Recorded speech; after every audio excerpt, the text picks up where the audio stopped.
यो चाहिँ के थाहा छ फिक हामी चाहिँ यस्तो चाहिँ तिमीला खान्थ्यौँ सेम ट्याक्कै सेम छ तर तिमीले चाहिँ अलिक फुस्रो हुँदो रहेछ त्यस्तो राम्रो चाहिँ लागेन हाम्रो गाउँतिर चाहिँ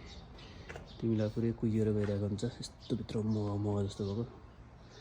त्यहाँदेखि चाहिँ त्यस्तो रसिलो चाहिँ खासै हुँदैन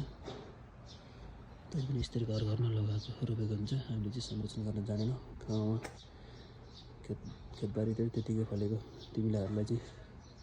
राम्रोसँग ब्रान्डिङ गरेर बेच्न सक्यो भने सुकाएर पनि ड्राई फ्रुटको रूपमा पनि बेच्न र खान सकिने रहेछ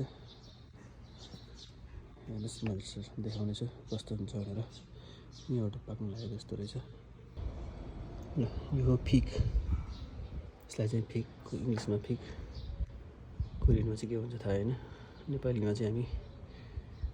तिमीला चाहिँ यस्तो तिमीला भन्थ्यौँ तर यसको पात चाहिँ ठ्याक्कै सेम चाहिँ छैन तर त्यस्तै छ फल चाहिँ सेतो पदार्थ पनि आउने भित्र चाहिँ कस्तो छ हेरौँ त फोक्सो खासै मिठो हुन्छ तिमीलाको चाहिँ भित्र यस्तो मह टाइपको हुन्छ